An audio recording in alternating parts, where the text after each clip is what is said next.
वफाकी काबीना अरकान की तनख्वाहों और अलाउंस में इजाफे की मंजूरी। वफाकी वज़राए मुमलिकत और मुशीरों की तनख्वाहों में 188% तक इजाफा मंजूर किया गया है। वफाकी वज़रा ने अपनी और वज़राए मुमलिकत की तनख्वाहों में इजाफे की समरी मंजूर कर ली है।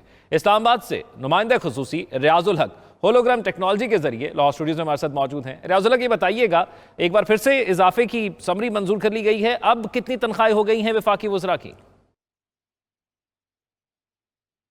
जी बहुत शुक्रिया। जो वफाकी काबीना है उन्होंने अपनी ही तनख्वाहों में इजाफे का जो फ़ैसला किया है और उस समरी को मंजूर कर दिया गया है।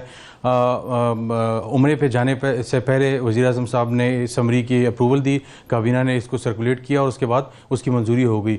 तो इससे पहले जो वफाकी वज़रा थे उनकी तनख्वाह थी 1 लाख 2 लाख तकरीबन पूरी 2 लाख, और जो अलाउंसेस थे वो इसके अलावा थे। लेकिन इसके साथ साथ जो वज़राए मुमलिकत थे या जो एडवाइज़र्स थे, जो मुशीर होते हैं, उनकी तनख्वाह 1,80,000 जो है कि करीब थी। अब इन सब की तनख्वाहें 5,19,000 हो गई हैं।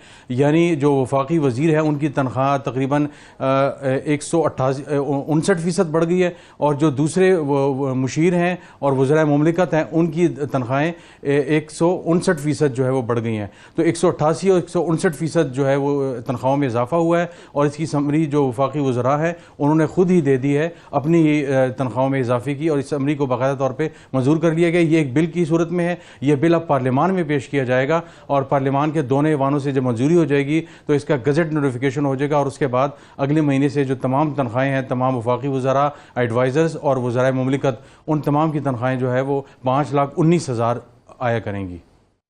नुमाइंदा खुसूसी रियाजुल हक हमारे साथ होलोग्राम टेक्नोलॉजी के जरिए मौजूद है। बहुत शुक्रिया आपका, आप तफसीलात से आगाह कर रहे थे।